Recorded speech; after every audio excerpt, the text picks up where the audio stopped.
Hello kids, हम लोग कक्षा 12वीं एनसीईआरटी जीव विज्ञान का पहला चैप्टर पढ़ रहे हैं, जीवों में जनन। जिसके पिछले दूसरे वीडियो में मैंने आपको लैंगिक जनन के बारे में बताया है। अब इसको हम आगे बढ़ा रहे हैं और पढ़ेंगे जीवों में लैंगिकता। देखिए, जीवों में लैंगिकता का मतलब है कि जो जीव है, जंतु है विशेषकर, वो किस तरह से लैंगिक प्रजनन करते हैं और उनके पास किस तरह की संरचनाएं होती है। जैसे मानव है तो मानव के पास जो नर और मादा है उनके पास अपनी अपनी जनन संरचनाएं होती हैं। वैसे ही जो दूसरे जीव हैं वो भी अपने लिए अंडाणु शुक्राणु बनाने की व्यवस्था रखते हैं और उसके लिए विशेष संरचनाएं वहां पर विकसित करते हैं। ठीक है। सामान्यतः जीवों में लैंगिक जनन के दौरान दो विभिन्न समष्टियों के युग्मकों में युग्मन होता है। देखिए, समष्टि का मतलब है पॉपुलेशन। तो जनरली लैंगिक जनन में दो जीवों के जो युग्मक है, अंडाणु शुक्राणु है, उनमें निषेचन होता है। देखिए, बहुत सारे ऐसे जंतु आपको मिलेंगे जो हैं तो द्विलिंगी, जिनके पास नर और मादा दोनों प्रकार के लिंग हैं। बावजूद इसके वे स्वनिषेचन करना, मतलब अपने ही अंडाणु शुक्राणु का निषेचन करना वो पसंद नहीं करते हैं, क्योंकि उससे उनमें विभिन्नता नहीं आती, उसमें नया कैरेक्टर नहीं आ पाता है। इसलिए वो कोशिश करते हैं कि वो दूसरे के साथ निषेचन करें, मतलब अपने अंडाणु को दूसरे के शुक्राणु से और अपने शुक्राणु को दूसरे के अंडाणु से वो निषेचन कराते हैं। परंतु यह सदा के लिए सत्य नहीं है। यदि आप कक्षा 11वीं के उदाहरणों का स्मरण करें तो क्या स्वतः निषेचन की प्रक्रिया को पहचान सकते हैं? तो देखिए, पादपों में स्वतः निषेचन तो आप आराम से पहचान सकते हैं। जैसे कि मटर का पौधा है, मटर का पौधा स्वनिषेचन करता है। जंतुओं में अगर आप पहचानना चाहेंगे तो जंतुओं में एक जंतु होते हैं टीनिया सोलियम, जिसको हम फीता कृमि कहते हैं, जो सुअर का मांस खाते हैं, उनके पेट में पाया जाता है, क्योंकि सुअर के मांस से ही फैलता है ये। तो जो टीनिया सोलियम है, फीता कृमि, वो स्वनिषेचन करता है, क्योंकि वो एक ही जनरली पाया जाता है इंटेस्टाइन के अंदर और अपने ही अंडाणु शुक्राणु को निषेचन करता है। और पादपों में, जैसा मैंने बताया, मटर। यद्यपि पादपों में इसके उदाहरण प्रस्तुत करना ज्यादा आसान है। पादपों में नर और मादा दोनों जनन संरचनाएं पाई जाती हैं, परंतु जब एक ही पादप में दोनों नर तथा मादा जनन संरचनाएं पाई जाती हैं तो वह द्विलिंगी, अथवा जब वह विभिन्न पादपों में हो तो एक लिंगी कहलाता है। अब यहां पर एक बात और समझ लीजिए कि जिसके पास एक ही लिंग है वो एक लिंगी और द्विलिंगाश्रयी कहलाता है। अब जरा शब्दों पे ध्यान देंगे। जो एक लिंगी है, जैसे हम लोग हैं, एक लिंगी है, हमारे पास नर या मादा सिर्फ एक लिंग है, तो हम लोग एक लिंग के हैं, इसलिए दो लिंगों पे निर्भर करते हैं, दो लिंगों पे आश्रित होते हैं। नर जो है मादा पे आश्रित होते हैं और मादा नर पे आश्रित होता है। इसलिए हम लोग द्विलिंगाश्रयी होते हैं, द्विलिंगाश्रयी, लेकिन एक लिंगी। और वैसे ही जो द्विलिंगी होते हैं, जिनके पास दोनों लिंग होता है, उनको हम एक लिंगाश्रयी कहते हैं, क्योंकि वो अकेले पे आश्रित है। ये अलग बात है कि क्रॉस फर्टिलाइजेशन यानी परनिषेचन करता है, लेकिन फिर भी हम उसको एक लिंगाश्रयी ही बोलेंगे, क्योंकि उसके पास दोनों लिंग है। तो जिसके पास दो लिंग है द्विलिंगी और एक लिंगाश्रयी, और जिसके पास एक लिंग है वो एक लिंगी और द्विलिंगाश्रयी। ये दोनों शब्दों में उल्टा नाम हो जाता है, ध्यान रखिएगा। बहुत से फंजाई मतलब कवक तथा पादपों में द्विलिंगी स्थिति को उल्लेखित करने के लिए उभय लिंगाश्रयी तथा समथैलेसी शब्द का प्रयोग करते हैं। ये थोड़ा सा यहाँ पर गलत लिखा है, मैंने आपको पहले भी बताया है कि एनसीईआरटी में इस शब्द का गलत अर्थ निकाल दिया है इसमें। ठीक है। पादपों में जो द्विलिंगी होते हैं उसे एक लिंगाश्रयी कहते हैं, ठीक है, मोनोशियस। और समथैलेसी, समथैलेसी तो ठीक है कि एक थैलस, क्योंकि फंगस जो है थैलस के रूप में होते हैं। थैलस का मतलब होता है जिसमें जड़, तना, पत्तियां स्पष्ट रूप से नहीं बनती, ऐसे को हम कहते हैं थैलस, सुकाए। ठीक है। तो इनमें जो है एक दो लिंग अगर हैं तो एक लिंगाश्रयी और समथैलेसी, मतलब एक ही थैलस से दोनों का काम हो जाएगा। एक लिंगता की स्थिति को उल्लेखित करने के लिए द्विलिंगाश्रयी या उभय लिंगाश्रयी तथा विषम थैलेसी शब्द का प्रयोग किया जाता है। ठीक है। यहां पर दो लिंगों पे आश्रित है क्योंकि उसके पास एक ही लिंग है, इसलिए हम उसको द्विलिंगाश्रयी कहेंगे। और विषम थैलेसी इसलिए कहेंगे क्योंकि उनमें दो अलग अलग थैलस, दो अलग अलग में निषेचन होता है, इसलिए विषम थैलेसी। पता नहीं एनसीईआरटी ने इतना गलत यहाँ पर क्यों लिखा है कि उभय लिंगाश्रय लिख दिया है एक लिंगाश्रय को और एक लिंगाश्रय लिख दिया है द्विलिंगाश्रय या उभय लिंगाश्रय को। ये बहुत बड़ी गलती है, ये मैंने पहले भी आप लोगों को इंग्लिश मीडियम में बताया है। पुष्पी पादपों में एक लिंगी नर पुष्प पुंकेसरी होता है, अर्थात पुंकेसर वहन करने वाला, जबकि मादा पुष्प स्त्री केसर अथवा स्त्री केसर धारण करके रखती है। अब समझिए, देखिए पुष्प में नर जननांग जो होता है उससे पुमंग कहते हैं, पुंकेसर, पुमंग या पुंकेसर, पुमंग एक को कहते हैं, कई रहते हैं पुंकेसर कहलाते हैं। ऐसे करके संरचना होती है, आप ध्यान दिए होंगे, उसे हम एक को पुमंग, बहुत सारे पुंकेसर। और वैसे ही मादा जननांग को पर स्त्री केसर कहते हैं, गायनोशियम, इसको एंड्रोशियम, उसको गायनोशियम। तो वे पुष्प जो केवल पुमंग या पुंकेसर धारण करते हैं, मतलब नर पुष्प होते हैं, केवल नर लिंग होता है उसमें, एक लिंगी नर लिंग होता है पुंकेसर, तो उस पुष्प को हम पुंकेसरी या स्टेमिनेट कहते हैं, स्टेमिन या एंड्रोशियम। ध्यान से समझिए, देखिए मैं इंग्लिश शब्द को भी आपको बताता हूं। देखिए जैसे कि ये एक नर जननांग है, इसको हम लोग स्टेमिन कहते हैं, एक को, ठीक है, एक को स्टेमिन कहते हैं। और बहुत सारे होते हैं ऐसे, उनको सबको मिला के एंड्रोशियम कहते हैं, एंड्रोशियम, ठीक है। हिंदी में इसको पुमंग और इसको पुंकेसरी कहते हैं। अब समझिए ध्यान से कि मान लो ये पुष्प है, उसमें केवल नर जननांग ही पाए जा रहे हैं, मादा जननांग नहीं पाए जा रहे हैं, मतलब वो नर पुष्प हुआ। और नर पुष्प के जो नर जननांग है उसको स्टेमेन या पुमंग, एंड्रोशियम में पुंकेसर कहते हैं। तो ऐसे पुष्प को हम पुंकेसरी या स्टेमिनेट कहते हैं, स्टेमिनेट, क्योंकि उसमें केवल स्टेमेन होता है। वैसे ही जो मादा पुष्प है उसमें केवल स्त्री केसर यानी पिस्टिल पाया जाता है। देखिए ये जो मादा जननांग है उसको हम क्या कहते हैं, इस मादा जननांग को एक को हम कहते हैं पिस्टिल या कार्पेल, और ऐसे बहुत सारे हैं तो उसको मिला के गायनोशियम, यानी कि जायांग और स्त्री केसर, एक को जायांग और बहुत सारे हैं तो स्त्री केसर। तो अगर किसी पुष्प में केवल मादा जननांग है, मतलब वो मादा पुष्प है, और मादा पुष्प है तो हम उसे स्त्री केसरी कहेंगे क्योंकि वो केवल स्त्री केसर है, या इंग्लिश में हम उसको कहते हैं पिस्टिलेट, क्योंकि पिस्टिल है, इसको इंग्लिश में पिस्टिल कहते हैं एक को, ठीक है। बहुत सारे हैं तो गायनोशियम, जायांग और स्त्री केसर। तो हिंदी में स्त्री केसरी और इंग्लिश में पिस्टिलेट कहते हैं उसी को, ठीक है। कुछ पुष्पी पादपों में एक अकेला पादप उभय लिंगाश्रयी, नर या मादा दोनों लिंग हो सकता है। फिर और गलत लिख दिया है यहाँ पर, ये एक लिंगाश्रयी, क्योंकि अगर दोनों लिंग है तो एक लिंगाश्रयी हो सकता है। ऐसे पैदा होने वाले पुष्प एक लिंगी तथा द्विलिंगी दोनों हो सकते हैं, जबकि मादा पुष्प स्त्री केसर अथवा स्त्री केसर धारण करती है।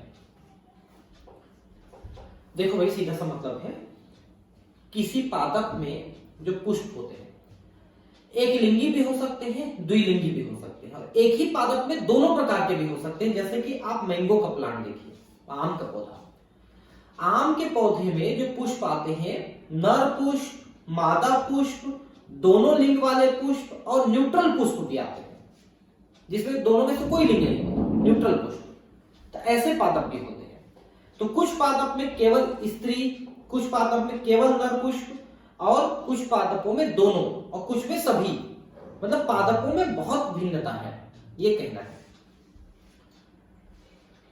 अब यहां पर देखिए एक लिंगाश्रयी पादपों यानी द्विलिंगी पादपों के उदाहरण है कुकुर वृक्ष और नारियल वृक्ष, जबकि पपीता तथा खजूर द्विलिंगाश्रयी के उदाहरण है। बार बार ये गलत लिखते हैं भाई, इसके लिए क्या किया जाए बताइए। एक्चुअली जिन्होंने हिंदी ट्रांसलेट किया है ना, उन्होंने गलती कर दिया है, ठीक है। तो आप यहां पर इनको समझिए कि दोनों लिंग वाले हैं, कुकुर बीट और नारियल वृक्ष। लेकिन अब बात यह आता है कि जब नीट में पूछेगा तो आप क्या करेंगे। नीट में तो वही चीज को सही माना जाता है जो एनसीईआरटी में दिया है। तो आप समझने के लिए तो जो मैंने बताया उसको समझ लीजिए, लेकिन अगर एनसीईआरटी से क्वेश्चन पूछा नीट में तो फिर आप जो एनसीईआरटी में लिखा है उसके अनुसार आप उत्तर देंगे। ठीक है, मतलब यहां पर जैसे एक लिंगाश्रय को उभय लिंगाश्रय लिख दिया है तो उसमें जो उदाहरण दिया है उसको वैसे लिखिए, और एक लिंगाश्रय में जो उदाहरण दिया है उनको वैसे लिखिए, नहीं तो आपका गलत कर देंगे। दिक्कत यह है कि एनसीईआरटी का सही मानते हो, जबकि यहां पर एक कंसेप्ट गलत है। मैंने आपको जो शुरू से बताया वो सही है, क्योंकि उसको मैंने एक नहीं सैकड़ों किताबों से मैंने टैली किया है। ठीक है, उन युग्मक प्रकारों के नाम लिखिए जो पुंकेसरी तथा स्त्री केसरी पुष्पों से बनते हैं। देखिए युग्मक के प्रकार, देखिए समयुग्मक और विषम युग्मक दो प्रकार के होते हैं। जो अलग अलग प्रकार के दिखने वाले युग्मक हैं वो विषम युग्मक ही है, और जो एक प्रकार के युग्मक जैसे दिखते हैं वो समयुग्मक ही होते हैं। तो जो अलग अलग पौधों से या अलग अलग पुष्प से निकलते हैं वो तो विषम युग्मक ही होते हैं। उनके युग्मक अलग अलग टाइप के ही दिखेंगे, एक टाइप के कभी नहीं दिखेंगे। इसी प्रकार से प्राणियों में क्या होता है, प्राणी मतलब जंतु, क्या सभी प्रजातियों के व्यष्टि में नर तथा मादा एक लिंगी पाए जाते हैं? नहीं, कुछ में द्विलिंगी भी पाए जाते हैं। जैसे कि आपका केचुआ है, अर्थवर्म द्विलिंगी है, टीनिया सोलियम द्विलिंगी है, लेकिन एक लिंगी ज्यादातर होते हैं। ज्यादातर जंतु एक लिंगी होते हैं, जैसे हम लोग एक लिंगी हैं, ज्यादातर जीव जंतु एक लिंगी है। ठीक है, अथवा जिनमें दोनों लिंग एक साथ ही प्राणी में पाए जाते हैं, द्विलिंगी। ऐसे कौन कौन है? आप संभवतः अनेक एक लिंगी प्राणी प्रजातियों की सूची बना सकते हैं। एक लिंगी की तो सूची बना सकते हैं, लेकिन द्विलिंगी मैंने आपको बताया। प्राणियों में केचुए, स्पंज, स्पंज मतलब पोलीफेरा, टेपवर्म यानी टीनिया सोलियम, देखिए इनका नाम मैंने बताया था, जोंक, लीच जो कि एस हेलमिंथीज का मेंबर है, जोंक द्विलिंगी नहीं, जोंक जो है एनेलिडा का मेंबर है ना, सॉरी एनेलिडा, हिरुनियन, द्विलिंगी प्राणियों के प्रारूपिक उदाहरण हैं, मतलब जिनमें दोनों नर और मादा जननांग पाए जाते हैं। इनमें नर तथा मादा जननांग दोनों ही पाए जाते हैं, उभयलिंगी द्विलिंगी होते हैं। ठीक है, तिलचट्टा यानी कि कॉकरोच एक लिंगी प्राणी का उदाहरण है। ये देखिए डायग्राम आप देखिए, ये केचुआ है, अर्थवर्म। ठीक है, अब इस अर्थवर्म को आप देखिए कि इसमें आपको ये अर्थवर्म एक तो अलग अलग खंडों में बटा हुआ दिख रहा है। ये एनेलिडा का बड़ा उदाहरण है। एनेलिडा में एक बड़ी कैरेक्टर है, ये बड़ी स्पष्ट कैरेक्टर है कि वो खंडों में बटी रहती है, इसको मेटामेलिक सेगमेंटेशन कहते हैं। अब इसमें देखिए नर और मादा दोनों जननांग केचुए में, ये देखिए यहां पर आपको दिख रहा है ना, ये वृषण है, और यहां पर जो आपको दिख रहा है ये अंडाशय है। तो वृषण से जो उंगली उंगली जैसे दिख रहा है ना, ये वृषण है ये। ठीक है, इनके बारे में मैं आपको प्राणियों में संरचनात्मक संगठन करके एक चैप्टर है, उसमें मैंने पढ़ाया है 11वीं क्लास में, 11वीं क्लास में पढ़ाया है। ठीक है, तो उसको आप देखेंगे, पीछे वीडियो में जाकर के देख लेंगे, पूरा 11वीं क्लास के वीडियोस आ गए हैं। ठीक है, तो ये वृषण और अंडाशय दोनों यहां पर उपस्थित हैं, इसलिए ये प्राणी जो है द्विलिंगी है। लेकिन ये जो दिख रहा है ना, ये आपको कॉकरोच का फोटो दिख रहा है। कॉकरोच में आप देखिए कि नर कॉकरोच है और मादा कॉकरोच आपको अगले फोटो में दिखेंगे। ये देखिए मादा कॉकरोच है ना, तो नर कॉकरोच और मादा अलग अलग होते हैं। तो यहां पर नर में आप देखिए ये वृषण है, देखिए। ठीक है, इससे जुड़ी हुई बहुत सारी संरचनाएं होती हैं जिनका डिटेल मैंने वहां पर इसको भी पढ़ाया है। ठीक है, यहां पर मादा को देख लीजिए, मादा है जिसके पास ये अंडाशय है, इनके बारे में भी काफी डिटेल मैंने बता दिया है आपको, है ना। अब देखिए ये पौधे हैं, देखिए पौधे में यहां पर आप देखिए स, ये वाला पौधा देखिए, ये जो स है ये केरा करके एक प्लांट होता है। ठीक है, केरा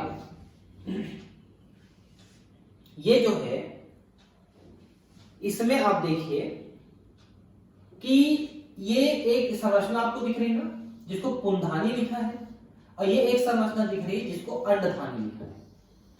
तो एक्चुअली इसको इसमें ग्लोब्यूल और न्यूक्यूल कहा जाता है, न्यूक्यूल, ठीक है, ग्लोब्यूल और न्यूक्यूल कहा जाता है।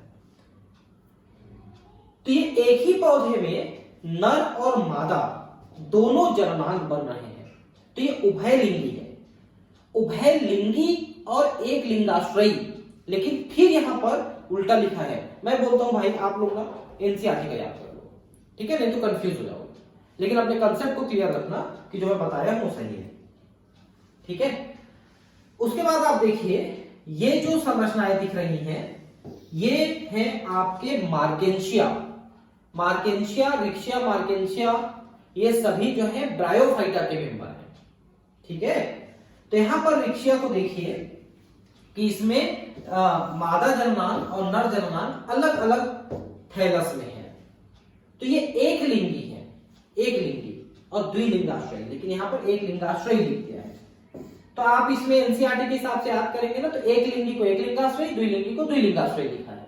दोनों शब्द अलग अलग है भी, लेकिन यहां पर जैसा लिखा है याद कर लो, कोई बात नहीं, बार बार एक ही चीज को बोल रहा हूं। यहां पर द्विलिंगी पुष्प आप देख सकते हैं, ये ठीक लिखा है कि इसमें नर और मादा दोनों जननांग हैं, इसलिए द्विलिंगी पुष्प है। तो पुष्प तो केवल एंजियोस्पर्म प्लांट में आवृत बीजी पौधों में बनता है और कहीं पर नहीं बनता है, ठीक है।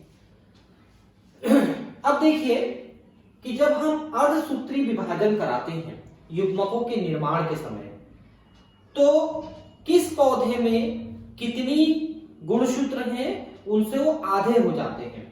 तो यहां पर कुछ खाली स्थान दिया है, बहुत सिंपल है कि मनुष्य में 46 गुणसूत्र होते हैं, तो उनके युग्मकों में 23 गुणसूत्र आएंगे, जिसको अगुणित कहते हैं। ये द्विगुणित संख्या है 2n और ये अगुणित संख्या है n।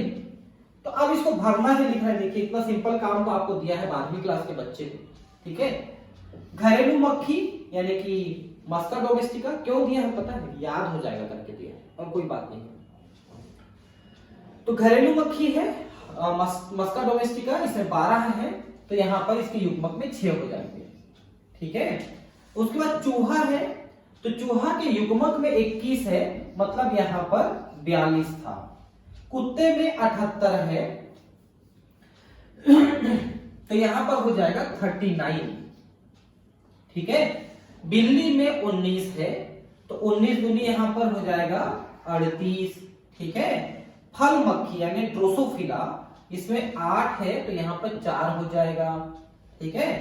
ये देखियो ओफियोग्लॉसम रेटिकुलेटम, ये एक पौधा है जिसमें सबसे ज्यादा मात्रा में गुणसूत्र पाए जाते हैं और वो होता है 1262, लेकिन यहां पर 630 दिया है, इसलिए 1260 लिखेंगे। एप्पल है 34 है, तो यहां पर 17 आएगा इसके युग्मकों में, ठीक है। धान में है यहां पर 24, मक्का में 20 है, तो यहां पर 10 आ जाएगा, ठीक है।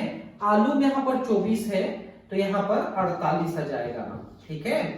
और तितली में 380 है, ठीक है, तो कितना आ जाएगा 190, ठीक है। 190 इसका आधा हो जाएगा।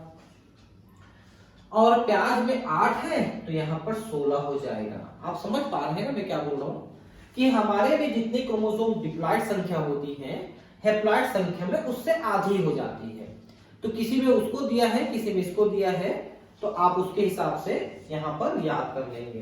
तो एक्चुअली इतना बड़ा चार्ट क्यों बनवाए, इतना सिंपल चीज को, ताकि आपको जो मुख्य मुख्य जीव जंतु हैं, पौधे, पेड़ पौधे और जंतु, उनका आपको क्रोमोसोम की संख्या याद हो जाए, क्योंकि मुख्य मुख्य का आपको याद करना चाहिए, ठीक है। जैसे मनुष्य को तो आप जानते हैं, मक्खी में 12 है, चूहा में 42, कुत्ता 78, एक लाइन को याद करिए बस, है ना। बिल्ली का 38, फल मक्खी 8, ओफियोग्लॉसम का 1260, एप्पल का 34 है, धान का 24 है, मक्का में 20, आलू में 48, तितली 380, काफी ज्यादा है ना, और प्याज में 16। तो इतनी संख्याओं को अगर आप याद कर लें तो इसमें से एक क्वेश्चन आने की पूरी संभावना है। युग्मक संरचना के दौरान कोशिका विभाजन, देखिए पहले तो आप ये समझिए युग्मक जो हैं वो अगुणित होते हैं, हेप्लॉइड होते हैं, और वो जिस कोशिका से बनते हैं उस कोशिका की जो अवस्था है वो डिप्लॉइड होती है, वो द्विगुणित कोशिका होती है। तो फिर क्या होगा कि जब द्विगुणित कोशिका से आप अगुणित कोशिका बनाना चाहते हैं तो आपको अर्धसूत्री विभाजन करना पड़ेगा, ठीक है। लेकिन इसका यह मतलब नहीं है कि केवल अर्धसूत्री विभाजन, वहां पर पहले बहुत बार समसूत्री विभाजन होता है, उसके बाद जो कोशिकाएं बनती हैं, जो युग्मक मातृ कोशिकाएं होती हैं, उनमें एक बार अर्धसूत्री विभाजन होता है और उसके परिणाम स्वरूप फिर वहां पर बनता है युग्मक, ठीक है। और अर्धसूत्री विभाजन के दो भाग होते हैं, विभाजन 1 और विभाजन 2। मतलब कुल एक कोशिका से पहले 2 कोशिका, फिर 2 से फिर 4 कोशिका, यानी 1 से टोटल 4 कोशिकाएं वहां पर बन जाएंगी।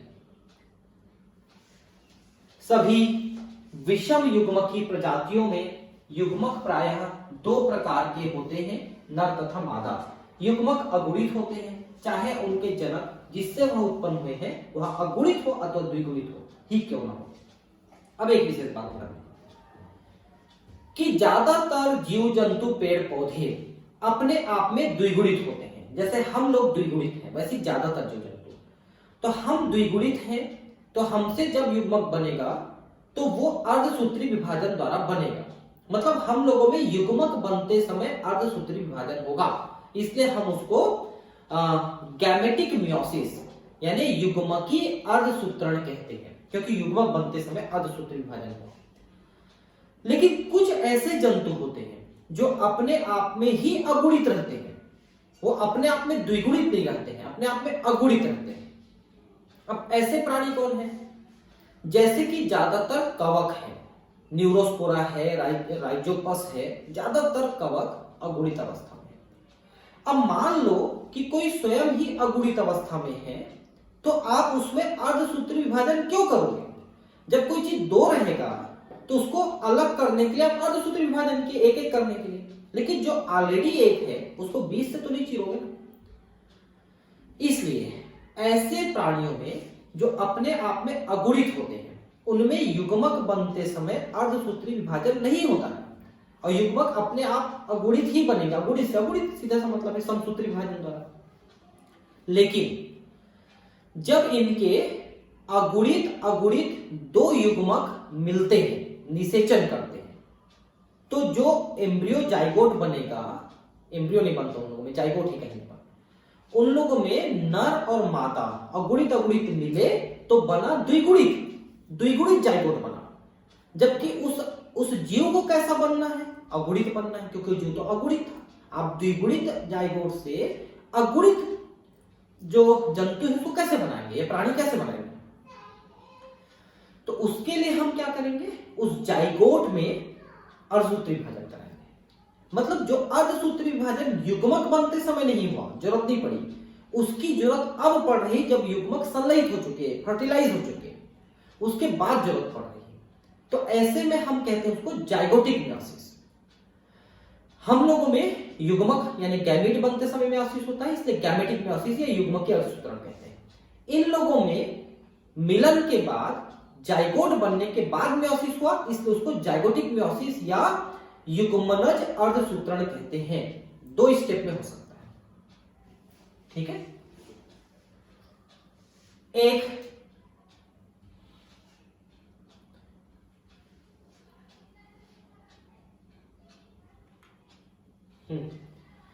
एक गुणित जनक सूत्री विभाजन के द्वारा युग्मक उत्पन्न करते हैं। मैंने बताया ना भी कि जो अगुणित जनक है, जैसे कि जितने फंगस हैं, उनमें समसूत्री विभाजन द्वारा ही युग्मक पैदा होंगे।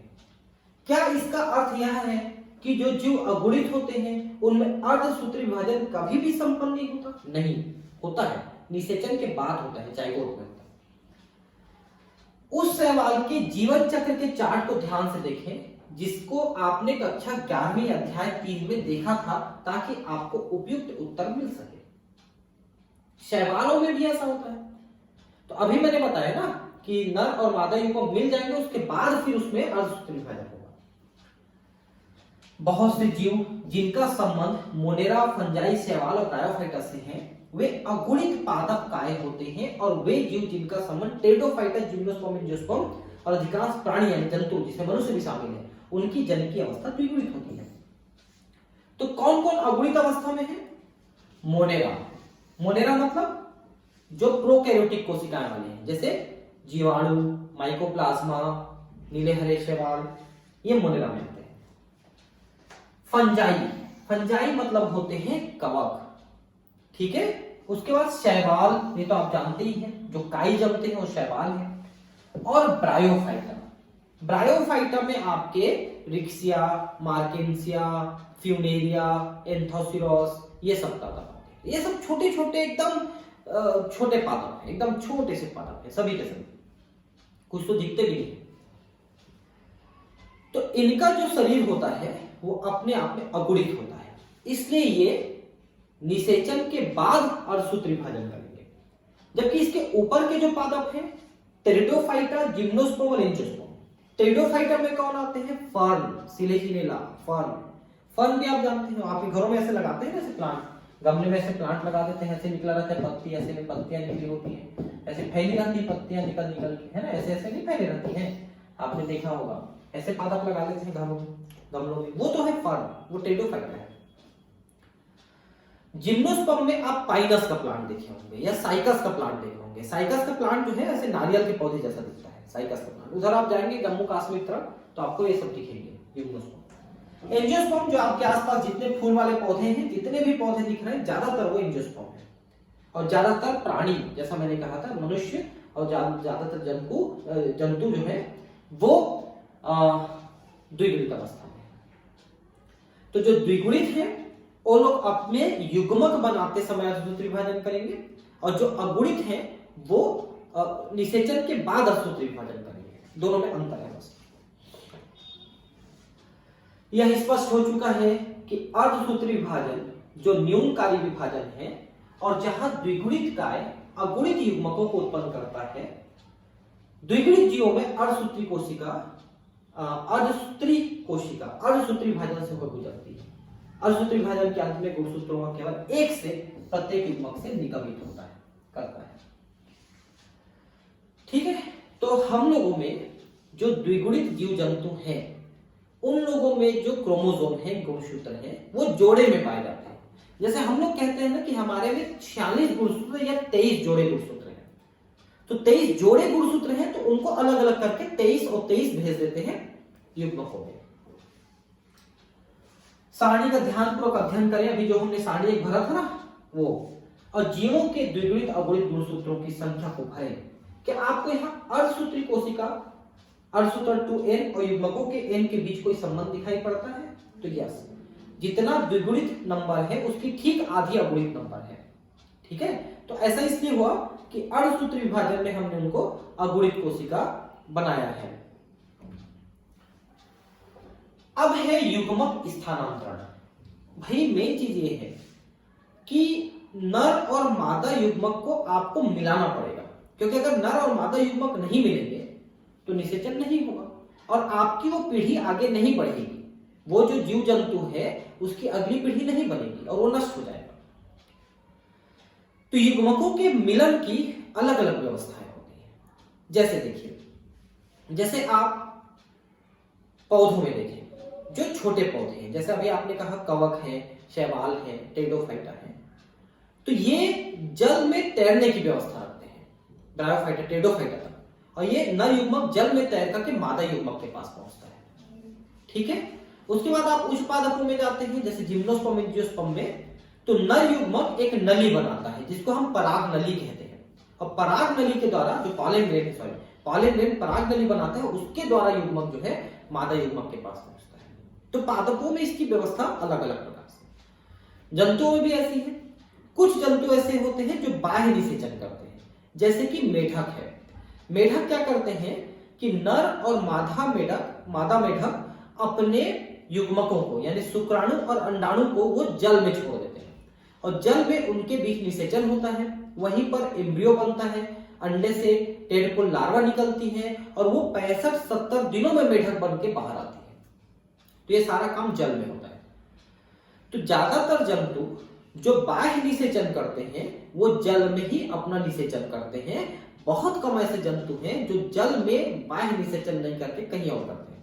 जैसे आपने भी कुछ देर पहले केंचुआ देखा, अर्थवर्म। केंचुआ बाह्य निषेचन करता है लेकिन वो जल में नहीं करता, वो कोकून के अंदर करता है।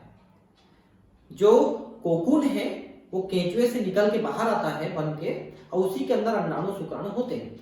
वो जो केंचुआ है वो अपना अंडाणु और दूसरे का शुक्राणु जो लिया रहता है उसको डाल देता है उसमें कोकून में, और कोकून छोड़ देता है मिट्टी में, और मिट्टी में कोकून है, उस कोकून के अंदर निषेचन होता है। तो बाह्य निषेचन है लेकिन जल में नहीं है। लेकिन जो बाकी जंतु हैं इधर जो बाह्य निषेचन नहीं करते, आंतरिक निषेचन करते हैं। तो आंतरिक निषेचन करने वाले में मुख्यतः सरीसृप, पक्षी और स्तनी, ये आंतरिक निषेचन करते हैं। तो आंतरिक निषेचन में फिर क्या होगा कि निषेचन जनरली मादा के शरीर के अंदर होता है, और शुक्राणु को नर जो है मादा के अंदर पहुंचाता है। और स्तनियों में तो इसके लिए विशेष व्यवस्था है जिसको हम नर लिंग कहते हैं, पेनिस, शिश्न कहते हैं, जो मादा के योनि के अंदर जाकर के वहां पर अपने शुक्राणु को छोड़ता है। जबकि जो बाकी जंतु हैं, जो स्तनी को छोड़ के बाकी जंतु हैं, उनमें जो छिद्र होते हैं, जननांग के छिद्र होते हैं, जिनको अपन अवस्कर छिद्र कहते हैं, वो छिद्रों को ऐसे मिला लेते हैं और ये जो शुक्राणु है उसको उसके अंदर छोड़ देते हैं। ठीक है, तो शिश्न का होना ये स्तनियों की विशेष व्यवस्था है, बाकी में नहीं है।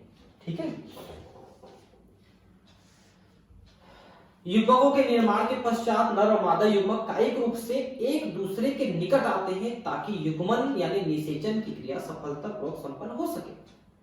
क्या आपको कभी आश्चर्य नहीं होता कि दो युग्मक आपस में कैसे मिलते हैं? क्यों आश्चर्य होगा यार? आप 12वीं क्लास के बच्चे हो, आपको सब पता है, तो क्यों आश्चर्य होगा? अधिकतर जीवों में नर युग्मक चलनशील तथा मादा युग्मक अचल तथा स्थानबद्ध होते हैं। हम लोगों में भी जो शुक्राणु है वो तो गति कर सकता है लेकिन अंडाणु गति नहीं कर सकती है। हाँ, उसको सीलिया के माध्यम से हम आगे भेजते हैं, अलग बात है, माता के अंडवाहिनी या डिंबवाहिनी नलिका में। ठीक है, लेकिन ज्यादातर मादा युग्मक खुद से गति नहीं कर सकते हैं। कुछ फंजाई और शैवालों में असाधारण रूप से दोनों किस्मों के युग्मक चलनशील होते हैं। ज्यादातर ये समयुग्मक ही होते हैं जिनके मादा और नर युग्मक एक जैसे होते हैं, दोनों में कसाभिका होती है यानी फ्लैजेला होती है और दोनों चल पाते हैं। इन्हें एक माध्यम की आवश्यकता होती है जिसमें होकर नर युग्मक गति करता है। ठीक है, तो माध्यम की आवश्यकता क्या है? देखिए, अगर वो जल में निषेचन करते हैं तो नर युग्मक जल में तैर के जाएगा, और अगर वो मादा के शरीर के अंदर निषेचन करते हैं तो मादा के शरीर के अंदर भी ऐसी व्यवस्था होती है कि वो आराम से उस रास्ते में चल के जा सके। अधिकांश साधारण पादपों जैसे शैवाल, ब्रायोफाइटा और टेडोफाइटा में जल ही माध्यम होती है। देखिए, इनमें जो नर युग्मक होते हैं उसको पुमड़ु कहते हैं। पुमड़ु किसमें? शैवाल में, ब्रायोफाइटा में और टेडोफाइटा में पुमड़ु होते हैं। ठीक है, और उसको एंथिरोजॉइड कहते हैं। और वो जो निकल करके जल में जाता है तो जल में तैर करके मादा युग्मक के पास पहुंचता है। मादा युग्मक अपनी संरचना के अंदर बंद है जिसको आर्किगोनियम कहते हैं, और नर युग्मक बनता है एंथ्रिडियम के अंदर। तो एंथ्रिडियम से निकलता है, जल में तैर के आर्किगोनियम के पास पहुंचते हैं, उसके अंदर जाके अंडाणु को निषेचित करता है। नर युग्मकों की एक बहुत बड़ी संख्या यद्यपि मादा युग्मक तक पहुंचने में असमर्थ होती है, तथापि परिवहन के दौरान नर युग्मकों की हानि को पूरा करने के लिए नर युग्मक मादा युग्मकों की तुलना में कई हजार गुना अधिक संख्या में पैदा होते हैं। आपको जानकर आश्चर्य होगा, मनुष्य में ही जो मादा है वो महीने में सिर्फ एक अंडाणु बनाती है, एक युग्मक बनाती है, जबकि नर जो है एक बार में जितना वीर्य स्खलन करता है उसमें 20 करोड़ से लेकर 120 करोड़ तक शुक्राणु होते हैं। अब सोचिए, और एक दिन में वो 2 बार 3 बार भी स्खलित कर सकता है, मतलब एक दिन में 100 करोड़ से ज्यादा शुक्राणु बना रहा है वो। ऐसा क्यों कर रहा है पता है? क्योंकि मादा के अंदर भी पहुंच जाता है शुक्राणु, तो रास्ते में ही ज्यादातर शुक्राणु मर जाते हैं। ठीक है। वैसे जल में जो लोग शुक्राणु छोड़ते हैं तो जल में उसके बहुत सारे दुश्मन खाने वाले रहते हैं, मर भी जाते हैं, तो वो शुक्राणु वैसी संख्या में कम हो जाते हैं। तो मादा युग्मक तक पहुंचने की जिम्मेदारी शुक्राणुओं की है, इसलिए शुक्राणुओं की संख्या बहुत अधिक रखी जाती है ताकि वो एनी हाउ जो मादा युग्मक अंडाणु है वहां तक कम से कम एक तो पहुंच सके। ठीक है, ये देखिए दो समान युग्मक आप देख रहे हैं, इनको समयुग्मक ही कहेंगे अपन, दोनों में फ्लैजेला है और ये निषेचन करके देखिए दोनों युग्मक संग्रहित हो गए और एक नया जीव जाइगोट यहाँ पर बन गया, लेकिन यहाँ पर फ्लैजेला दूर हो गई, देखिए नष्ट हो गई। ये जो संरचना आपको नीचे दिख रही है बहुत स्पष्ट नहीं है, इसमें क्या है मैं आपको बता देता हूं। ये मादा की संरचना आपको पता है, पुष्पों में मादा की संरचना को हम स्त्री केशर कहते हैं। ठीक है, स्त्री केशर में यहां पर ऊपर जो रहती है इसको हम कहते हैं वर्तिकाग्र या स्टिग्मा। ठीक है, और एक लंबी नली जैसे दिख रही है इसको वर्तिका कहते हैं, यानी स्टाइल, और नीचे ओवरी है, अंडाशय। ठीक है, जिसके अंदर ओव्यूल है और ओव्यूल के अंदर अंडाणु है।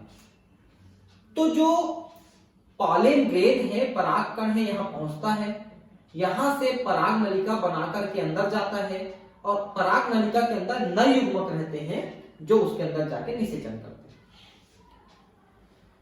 तो उच्च पादपों में जो पुष्प है उसके अंदर निषेचन पराग नलिका के द्वारा होती है, साइफोनोगेमी।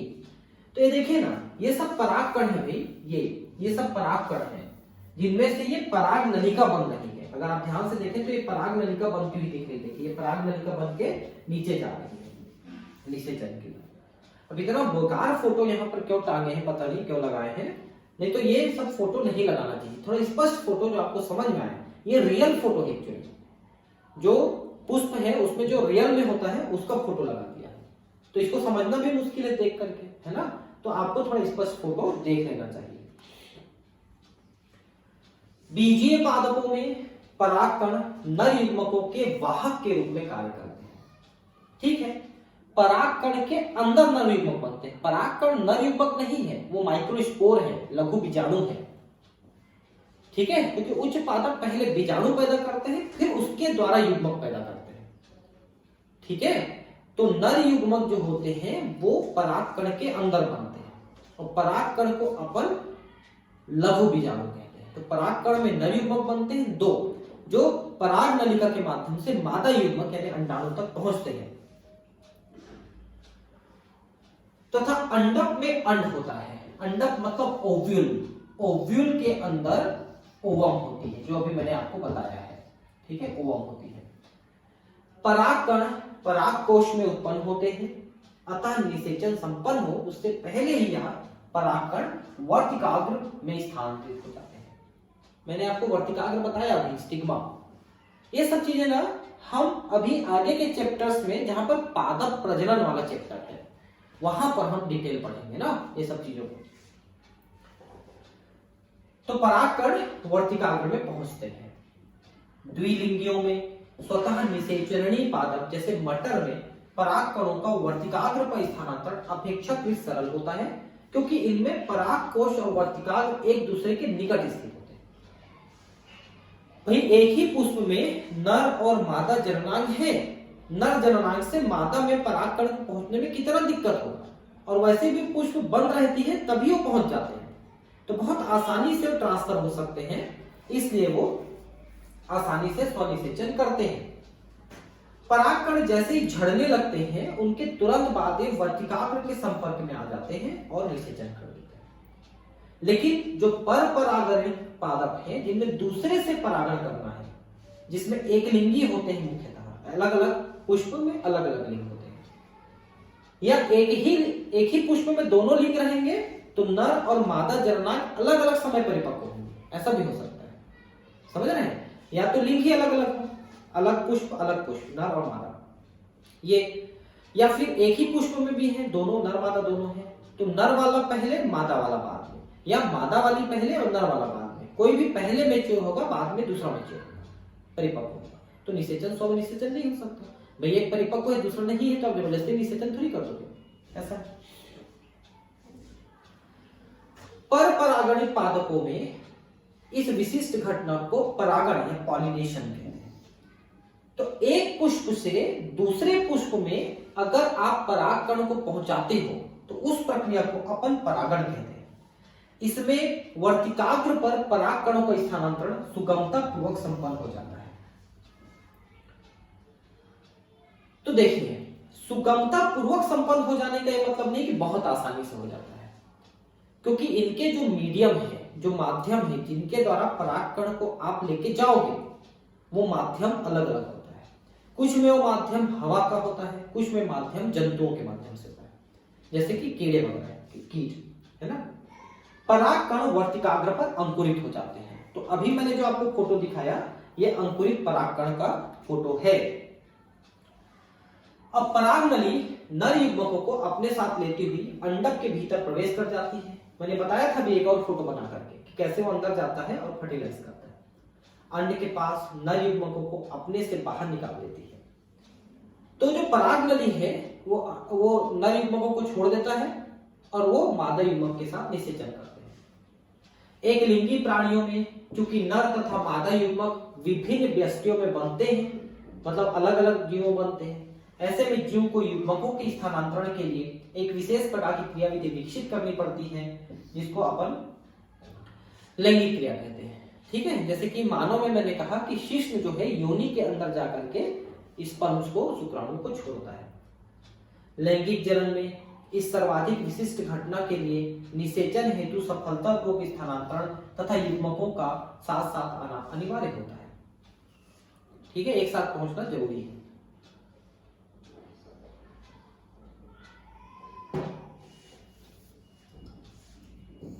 निषेचन लैंगिक जनन की सर्वाधिक महत्वपूर्ण एवं रोमांचक घटना संभवतः युग्मकों का युग्मन है।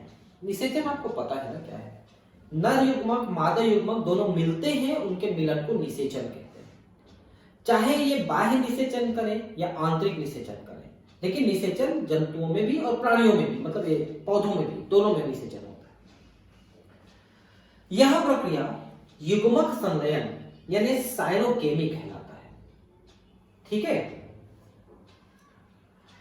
देखिए ये जो एक्चुअली सिनगेमी होता है, साइनोगेमी नहीं सिनगेमी, ठीक है ना, सिनगेमी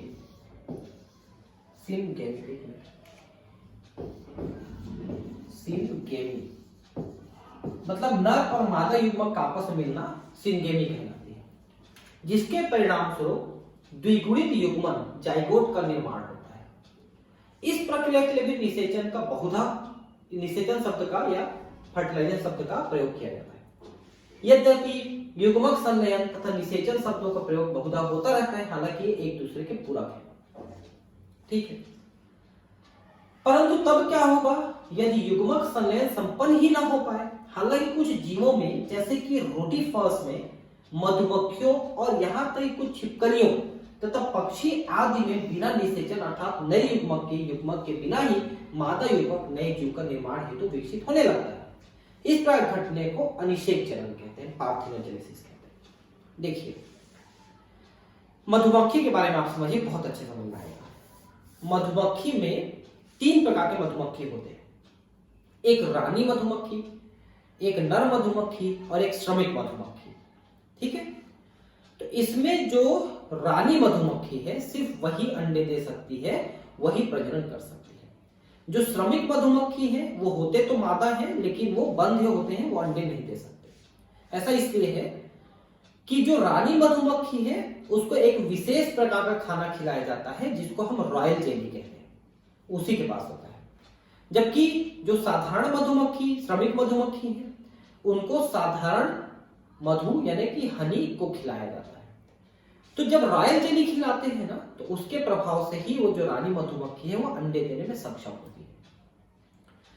तो रानी मधुमक्खी जो है नर मधुमक्खी के साथ जो है लैंगिक क्रिया करती है, हवा में, नुक्टियल फ्लाइट कहते हैं, हवा में करती है, और बहुत सारे शुक्राणु लेके आ जाती है। फिर ये अंडे देना शुरू करती है। तो अंडे 2 प्रकार के देती है, एक अंडा जो निषेचित होती है, एक प्रकार के अंडा, दूसरे जो अनिषेचित होती है। तो जो निषेचित अंडे हैं वे द्विगुणित अंडे हैं, और जो अनिषेचित अंडे हैं वो अगुणित अंडे हैं। तो जो द्विगुणित अंडे हैं, जो निषेचन से बने हैं, उनसे मादा मधुमक्खी पैदा होती है, और जो अगुणित होते हैं उनसे नर मधुमक्खी पैदा होती है, जिनको ड्रोन कहते हैं। इसलिए नर मधुमक्खी अपने आप में अगुणित मधुमक्खी है, जबकि मादा यानी कि जो रानी मधुमक्खी है, जो श्रमिक मधुमक्खी है, ये दोनों द्विगुणित होते हैं, ठीक है। और जो नर मधुमक्खी है वो अगुणित होता है। तो ऐसे ही बहुत सारे जीव यहां पर नाम लिखा है, जैसे रोटीफेरा, रोटीफेरा, ये एक माइनर फाइलम है, मतलब जिसमें कुछ ही जंतु शामिल है। मधुमक्खी तो मैंने बताया। कुछ छिपकली, देखिए इसमें एक छिपकली है, कुछ मैक्सिकन करके है छिपकली। ये छिपकली की प्रजाति केवल मादा छिपकलियों से बनी हुई है, क्योंकि मादा छिपकली जो अंडे देती है वो शुरू से ही द्विगुणित होती है, उसको निषेचन की आवश्यकता नहीं होती, और ऐसे में वो मादा ही पैदा करती है और बिना निषेचन के पैदा करती है। वैसे पक्षी में टर्की करके एक पक्षी है, वो भी अपने अंडे बिना निषेचन के द्विगुणित अंडे देने में सक्षम है, और उससे फिर मादा टर्की ही पैदा होगी, ठीक है। और इस प्रकार घटना को अनिषेचन यानी पार्थिनोजेनेसिस, मतलब जब अंडे बिना निषेचन के ही विकसित होने लग जाए और जीव को बना दे, तो उसे अनिषेक जनन यानी पार्थिनोजेनेसिस कहते हैं। युग्मक संलयन कहां संपन्न होता है? तो जैसा मैंने बताया कि बाह्य निषेचन यानी जल वगैरह में, या आंतरिक निषेचन यानी मादा के शरीर के अंदर होता है। यह अलग बात है कि मादा के अंदर पहुंचाने के लिए कुछ के पास विशेष संरचना है, जैसे कि स्तनियों के पास शिश्न है, ठीक है, लेकिन बाकी किसी जंतु में विशेष संरचना नहीं होते हुए भी वो छिद्रों को जोड़ करके भी अपने नर युग्मक को मादा के अंदर पहुंचा देता है, और वहां जाके वो निषेचन करता है। अधिकतर जलीय जीवों में, जैसे शैवाल है, मछली है, उभयचर है, में युग्मक संलयन जल के माध्यम में अर्थात जीव के शरीर के बाहर संपन्न होता है। इस प्रक्रिया को हम बाह्य निषेचन यानी एक्सटर्नल फर्टिलाइजेशन कहते हैं। बाह्य निषेचन करने वाले जीव दो लिंगों में व्यापक समकालिता प्रदर्शित करते हैं तथा बाहरी माध्यम जल युग्मक संलयन के अवसर को बढ़ाने के लिए काफी संख्या में युग्मक निर्मुक्त करते हैं। क्या लिखा समझिए, जैसे मान लो आप मेढक की बात करते हो। मेढक कब निषेचन करते हैं पता है? जब बारिश होने वाली रहती है। जब बारिश होने वाली रहती है तो मेढक को पता रहता है कि बारिश होने वाली है, तो वो टर टर का आवाज निकालता है नर मेढक, और मादा मेढक को बुलाता है। फिर मादा और नर जो है एक दूसरे के साथ चिपक जाते हैं, से पीठ पे चढ़ जाता है वो, और अंडाणु शुक्राणु छोड़ने लगते हैं, पानी में चले जाते हैं। पानी में अंडाणु शुक्राणु छोड़ देते हैं, दोनों ही छोड़ देते हैं, वो उसके अंदर नहीं भेजता, तो पानी में छोड़ देते हैं। तो यहां पर क्या हुआ कि भाई नर में शुक्राणु का निर्माण और मादा में अंडाणु का निर्माण एक ही समय में होगा, उसी को समकालिता कहते हैं। और पानी की उपस्थिति यहां पर जरूरी है। पानी नहीं गिरेगा तो मेढक गड्ढे में पानी नहीं भरेगा, तब तक वो निषेचन नहीं कर सकता। और अत्यधिक संख्या में छोड़ देते हैं ताकि बहुत सारी संख्या में निषेचन हो जाए, बहुत सारी संख्या में जाइगोट और लार्वा बने। क्योंकि जो लार्वा निकलता है मेढक का, जिसको हम कहते हैं टेडपोल लार्वा, वो टेडपोल लार्वा दूसरे जीवों का एक स्वादिष्ट भोजन होता है, मछली वगैरह का, तो बहुत सारे तो खा लिए जाते हैं। तो मान लो उसने 1000, 2000, 5000 लार्वा दिया, तो 1-2 लार्वा से ही मेढक बनते हैं। इसलिए मेढकों की संख्या इतनी कम दिखती है। सबसे ज्यादा संघर्षशील जो जीव हैं वो उभयचर ही तो है बेचारे। इतने सारे संघर्ष करने के बाद ले देखिए थोड़ा बहुत चिंता रह जाते हैं। बताऊंगा मैं आपको क्या क्या संघर्ष है। ऐसा बोनी फिश तथा मेढकों में होता है। बोनी फिश यानी डॉर्फ फिश, यहां भारी संख्या में संतानें पैदा होती हैं। इनमें सबसे बड़ी कमी यह है कि इनकी संतानें शिकारियों का शिकार होने जैसी नाजुक स्थिति से गुजरती हैं और वयस्क होने तक उनकी उत्तरजीविता काफी जोखिमपूर्ण होती है। इवन वयस्क होने के बाद भी तो ये दूसरे के भोजन है। आपने देखा ना, मेढक को कौन खाता है? सांप। जहां मेढक मिले सांप आ जाता है, उनसे अपनी जान बचानी मुश्किल है। क्योंकि मेढक को एक तो जब थल में रहता है, लैंड में रहता है, तो दूर का नहीं दिखता, और जल में रहता है तो पास का नहीं दिखता। तो कोई भी शिकारी इसको आसानी से शिकार बना सकता है।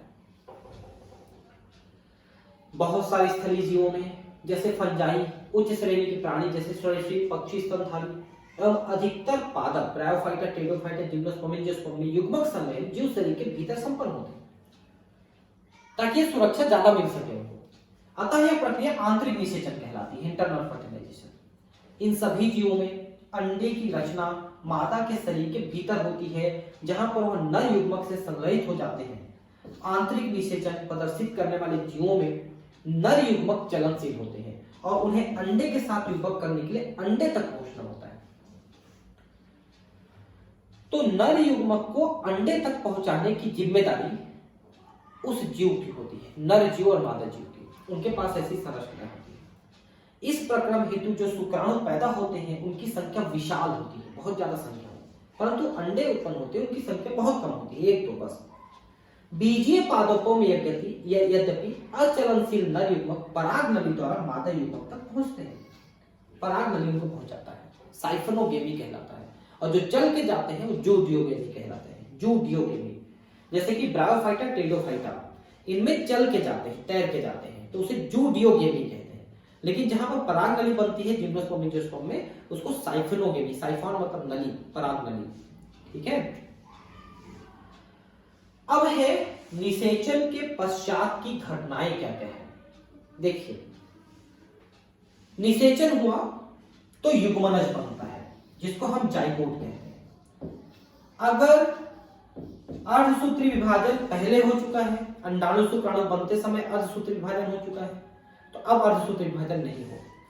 लेकिन अगर पहले अर्धसूत्री विभाजन नहीं हुआ था तो अब यहां पर अर्धसूत्री विभाजन होगा, ठीक है।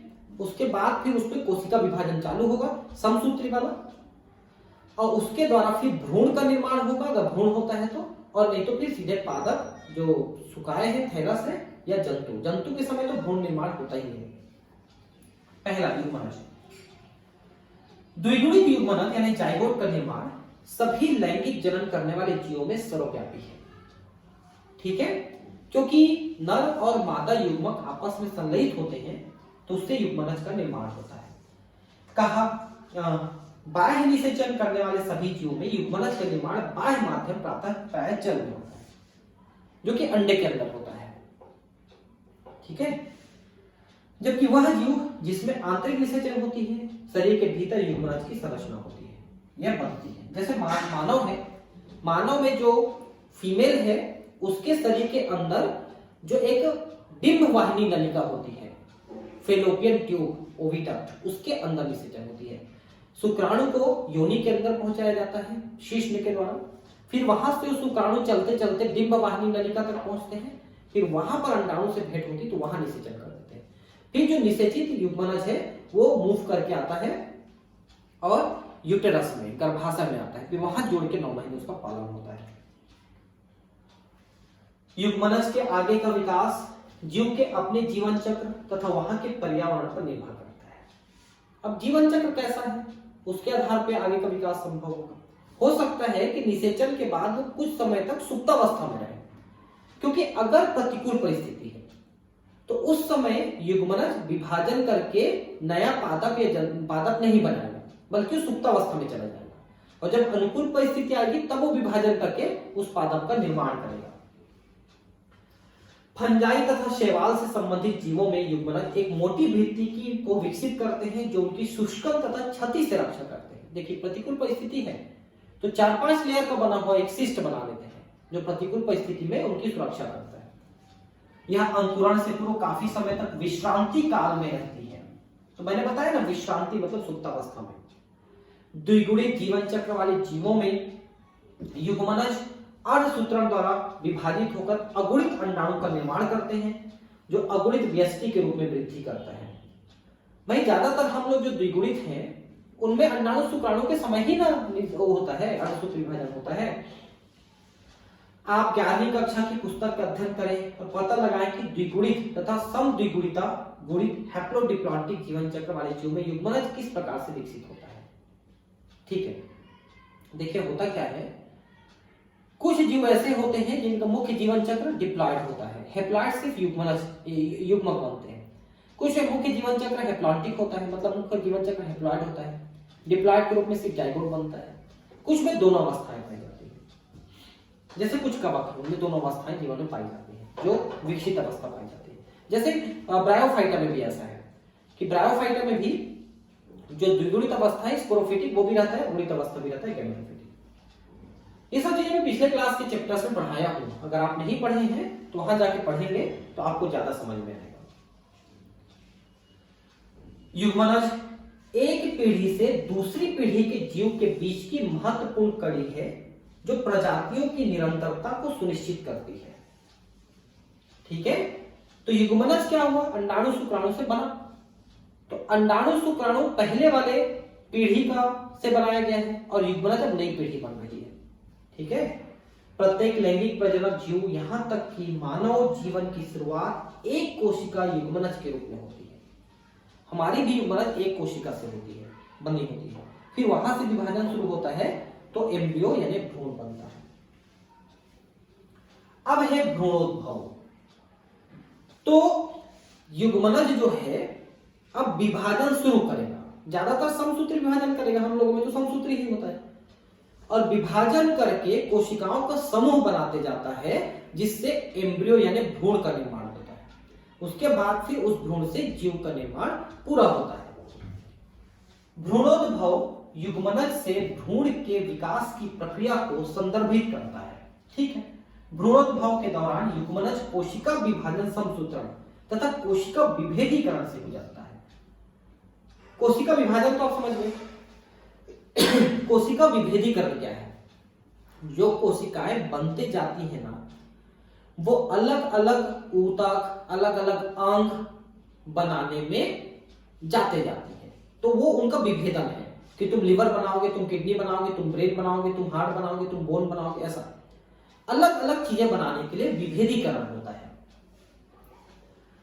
भ्रूण विकास के दौरान जहां कोशिका विभाजन से कोशिकाओं की संख्या में वृद्धि होती है, वहीं कोशिका विभेदीकरण से कोशिकाओं के समूह एक निश्चित रूपांतरण से गुजरकर विशेषीकृत ऊतकों एवं अंगों की रचना करते हैं। यही बात तो मैंने बताया अभी, जिसके परिणाम स्वरूप जीव का निर्माण होता है।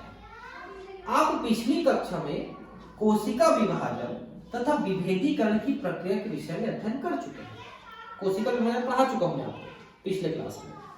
ठीक है, प्राणियों को अंडप्रजक तथा सजीव प्रजक श्रेणियों में विभाजन किया जाता है। देखिए, वे जंतु जो अंडे पैदा करते हैं और भ्रूण अंडे के अंदर विकसित होता है, उसके लिए भोजन जो है योग के रूप में अंडे के अंदर होता है। ऐसे को अंडप्रजक कहते हैं। जैसे आपका मुर्गी है या सरीसृप है, पक्षी, सरीसृप और नीचे के साथ जंतु। लेकिन वे जंतु जो भ्रूण का पालन अपने अंदर करते हैं, गर्भाशय में करते हैं और पले पुलाए बच्चे को जन्म देते हैं, जैसे मानव है, तो ऐसे को हम सजीव प्रजक कहते हैं। इसको इंग्लिश में ओविपेरस और इसको विविपेरस कहते हैं।